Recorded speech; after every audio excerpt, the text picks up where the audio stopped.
Um, this this is a special occasion. We're going to a party, and it's a big party. It's a big deal.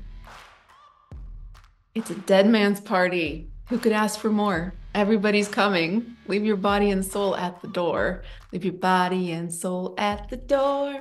I'm not going to break out in song anymore, I promise. I'm inviting you to come with me to this party for Pluto because Pluto, the king of the underworld, is entering a new sign. So we're here to celebrate at this cool party for Pluto as it enters in the preview. Let's just call it a preview party because this November 19th, 2024 is the big entrance, like the big one. But this is like a pre-party for the cool people, okay?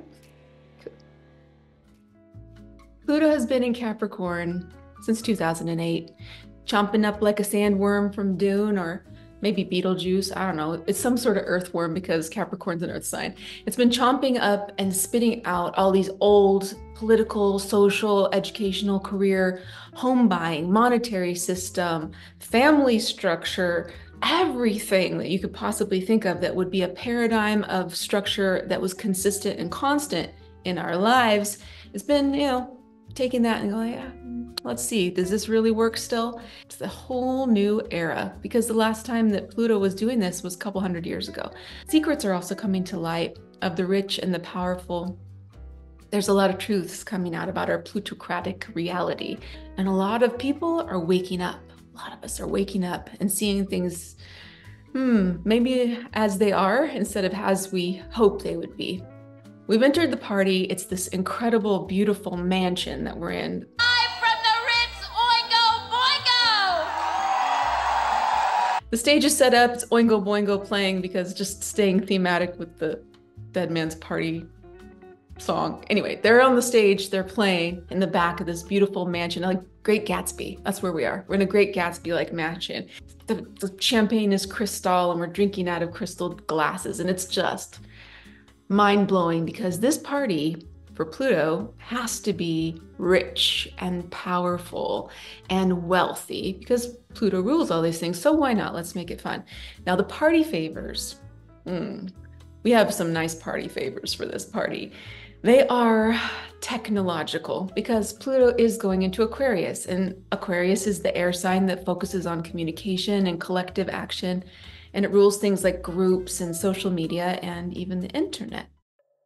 I made a video last year about the Apple VR visor, and it was being launched a few days before Pluto re-entered Capricorn in June 2023. It's the Apple Vision Pro, and at that time, it was being called a revolutionary spatial computer that seamlessly blends digital content with the physical world while allowing users to stay present and connected to others. Sounds great, doesn't it? It shows everything in 3 dimensions and it's controlled by a user's eyes, hands, and voice.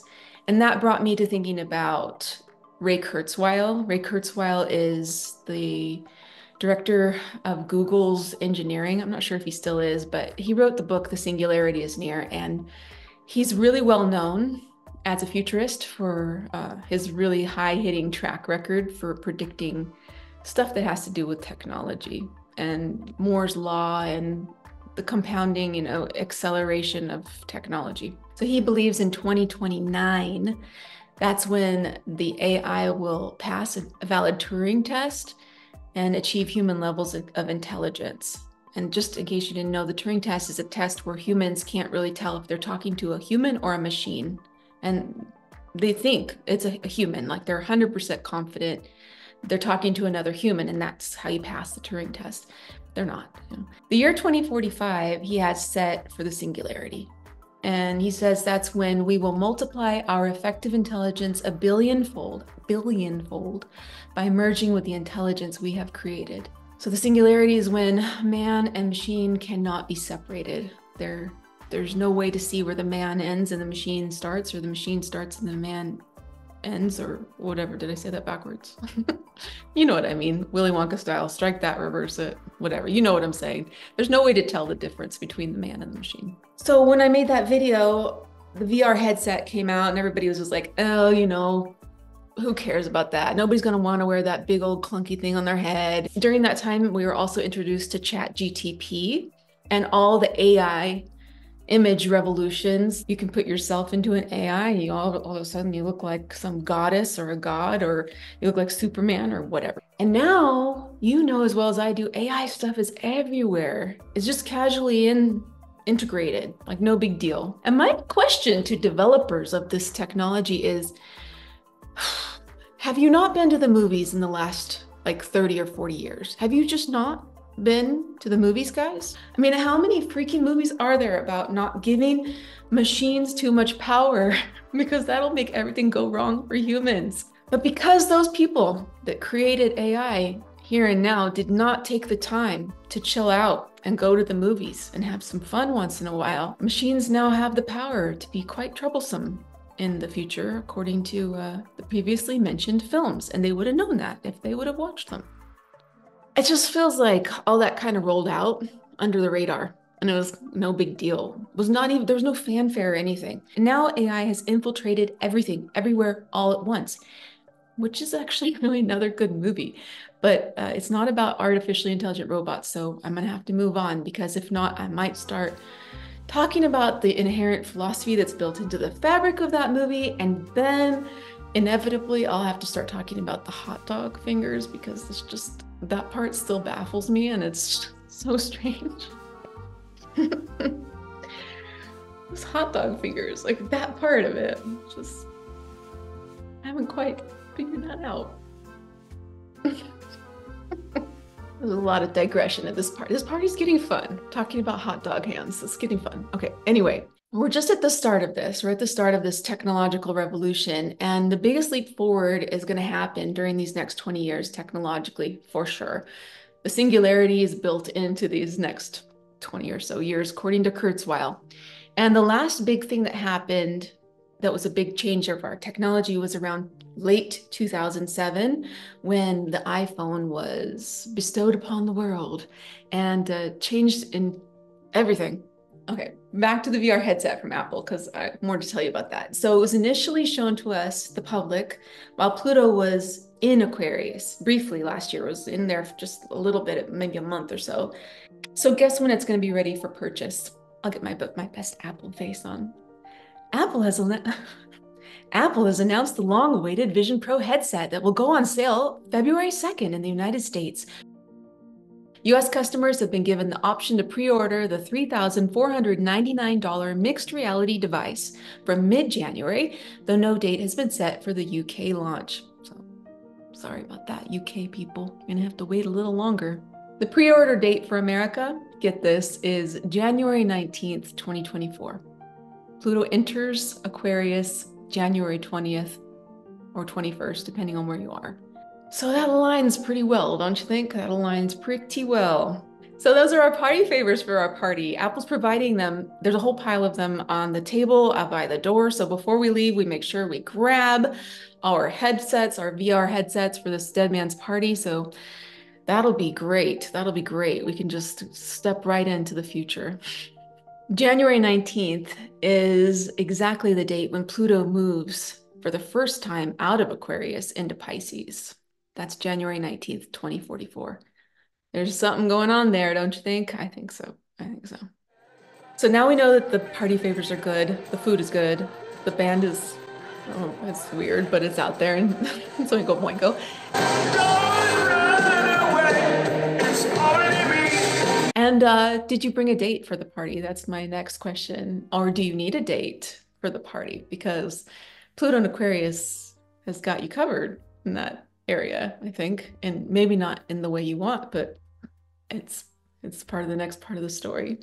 So Pluto and Aquarius is going to likely expose and eliminate what's not working in our society. And those areas might get a little messy at first for a little while.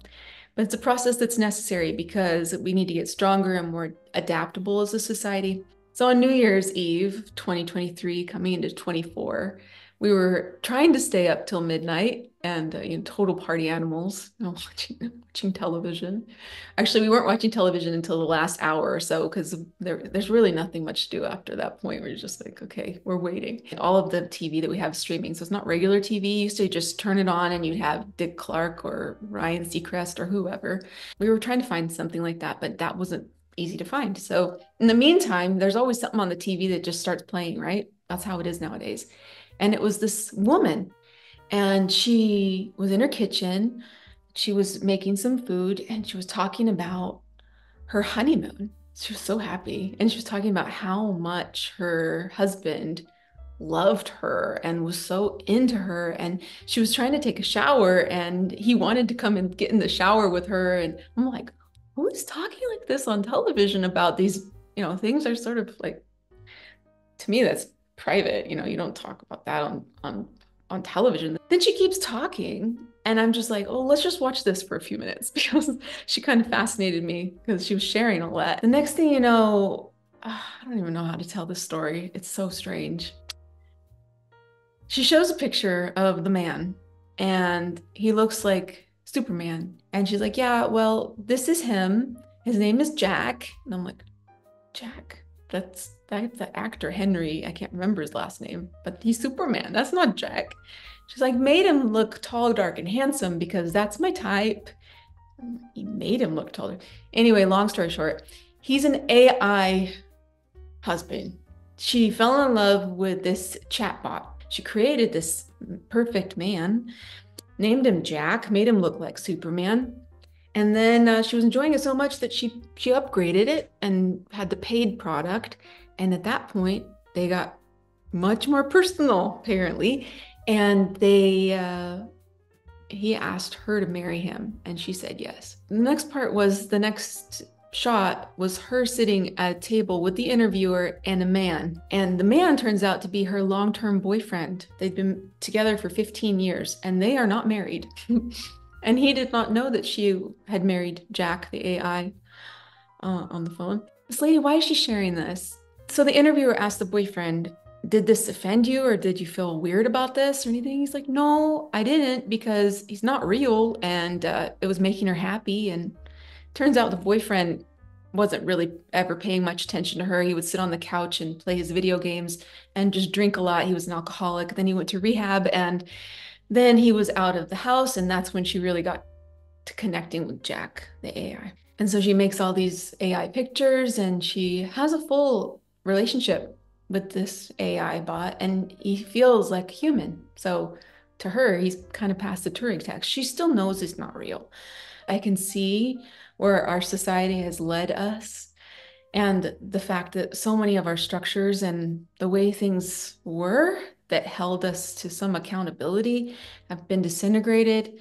And having everything at our fingertips has made it so that it's a lot harder to actually deal with real people, especially partners that are flawed, like this gal's boyfriend, with his addictions to video. And he was actually talking to a chatbot too, named Abigail. And that's how she found out about it. She saw him chatting with Abigail, and she's like, who's Abigail? And he said, well, it's just a chatbot. And that's how it all started. But I think, as strange as it seems now, an AI husband or wife, it's going to be much more normalized in the not too distant future. I think it's going to happen a lot more.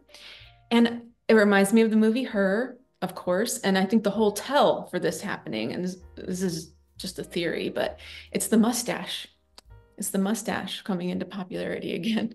It's the indicator, because in the movie Her, it takes place in the not too distant future. It came out in 2013, and men did not wear mustaches except for maybe like your Uncle John. It's like had a mustache since the 80s, because he's from the 80s. Magnum PI style. Some people just don't change. But anyway, most dudes did not wear mustaches only. It was kind of the goatee era, I think, in 2013.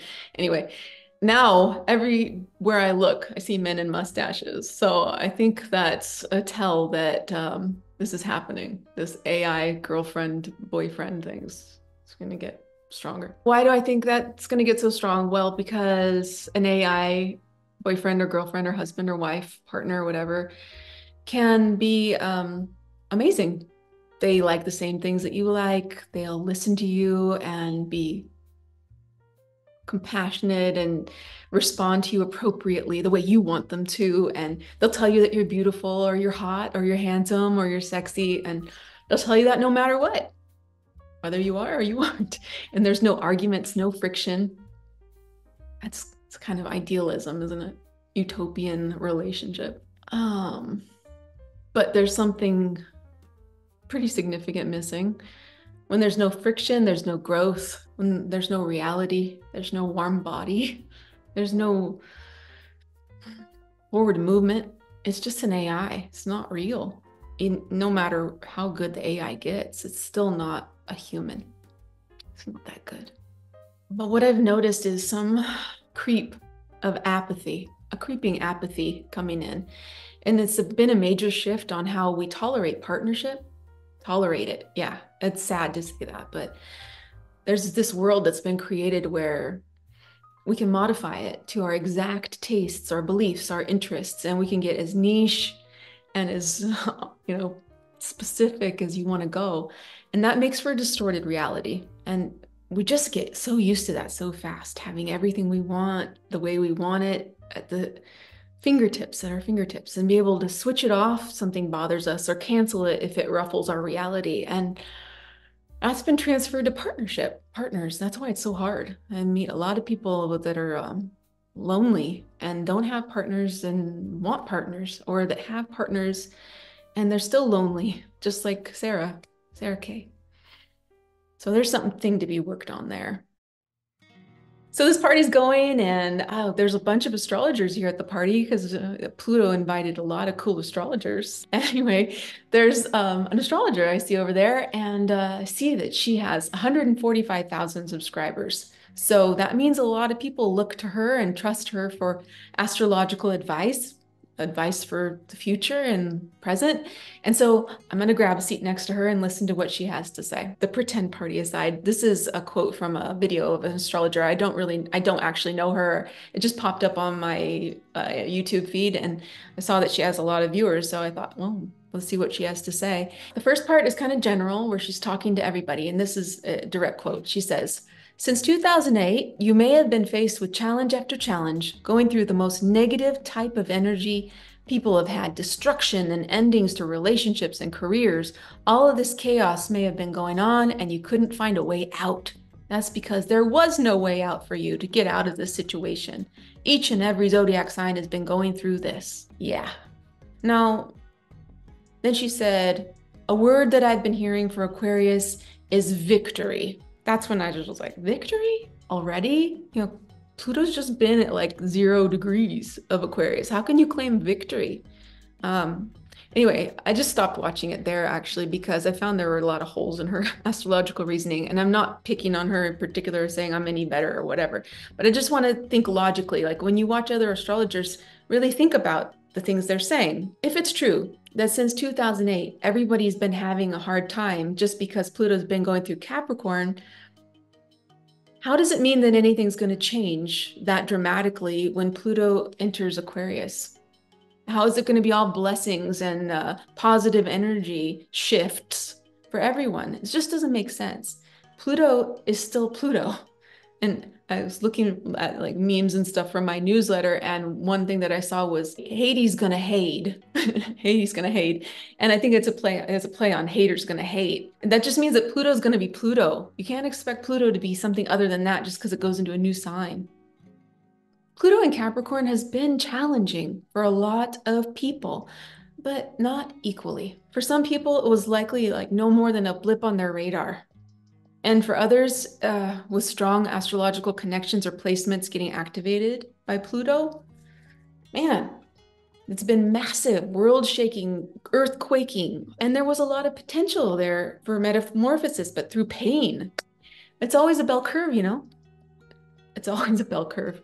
And most of us are somewhere in the middle most of the time. Sometimes we get on those extremes. Not all the time. Just knowing about it is probably the key, and not expecting it to be anything different than it is. Kind of just letting it be itself, letting Pluto be Pluto. Pluto has entered the party, and he has invited us to join him in the Aquarius VIP lounge. Yeah, this party's fancy. Oh, check it out. There's Ray Kurzweil over there, sitting in a booth, chatting with an AI who's trying to pass the Turing test. I don't know. He's tough. He's tough. Aquarius in astrology represents change and questioning structures, advocating for justice and freedom. And the last time Pluto was in Aquarius was in the late 1770s. Huge revolutionary time and societal change around the world. So when Pluto returns to Aquarius, there's potential for a lot of reevaluation of our values, our governments, our global structures. As planets travel through the solar system, they come into these relationships with each other, aspects, right? Uranus and Pluto have a cycle, and they have a trine coming up in 2024. This mirrors the revolutionary spirit of the 1960s. That's when the last trine happened between Uranus and Pluto. And the trine will be lasting this time around until 2029. Remember 2029? That was the Turing test prediction by Kurzweil. Pluto in Aquarius is mainly going to highlight issues like inequality, injustice, corporate influences, pushing the collective to be more fair, more equality, more freedom. And I have a feeling that that's just not going to happen with things the way they are. So if things can't happen the way they are, that means there's going to be some huge deconstruction in order to get to that point where equality and justice and the release of corporate influence is going to be able to do its thing. When Pluto entered Aquarius the last time, in America, there was the writing of the Declaration of Independence. And the main idea, get this, was that the power was with the individual and respect was for the individual. It was all written with the individual in mind. In the 1770s, founding father Thomas Jefferson believed that every American should have the right to prevent the government from infringing on the liberties of its citizens. Certain liberties, including those of religion, speech, press, assembly, and petition, should be sacred to everyone. That's probably one of the major things that's going to be coming to the forefront during this next period, especially at the beginning of the Pluto and Aquarius time. A return or a desire to return to individual rights, smaller communities making choices instead of the global. It's going to be a fight, though. The globalism and the individual, it's going to come to a head. But the desire is going to be there to take back some power from the decaying structure and put it back into something that's a little bit more local. Nobody throws a party like Pluto, the ultimate dead man. And it's the last moment. Pluto jumps up on the stage with Oingo Boingo, grabs the mic, since he's the guest of honor, he gets to sing the lead singer part. Danny Elfman steps to the side, and Pluto compliments his incredible tattoo art on his body. It says, cool tattoos. And then grabs the mic and he sings real deep and soulful. It's a dead man's party. Who could ask for more? Everybody's coming. Leave your body and soul at the door. Leave your body and soul at the door. And then it gets kind of quiet and he says, don't run away. It's only me. Don't be afraid of what you can't see. It's just another Pluto party. Moving to a new venue. No longer Capricorn, it's Aquarian. Yeah, if you're still here with me, one little last bit, I just want to give appreciation to Pluto. Pluto has been going through personally for me the third house, and during this time, I have so much more strength for my communication. Third house, doing this, talking to you, and doing these videos, that's third house stuff, and pushing through difficulties to do certain things like that. So Pluto going through one of your houses, at the end, this is where you stop and look back and look at the house that it's been going through and see the gifts, even the hard things that you might have experienced. To see with a little bit of perspective, the clarity and the chaos. And the further you move away from it, the clearer it will become. If you enjoyed that party with me, I enjoyed it with you. If you want to go to the after party with me, I have some offerings for you. I have a fun, quirky newsletter, and volume 8 is all Pluto themed. And also, I've linked the Pluto videos that I have in the description for you below. Pluto through the houses that you can track and how it can affect you in the new portion of your chart. I like you just the way you are. Thank you for sticking with me all the way to the end of this video. It's a long one. It's crazy party, it's party animals. Here we are partying in the after party and the after party. Sunrise. Okay, it's time to go. I'll talk to you next time.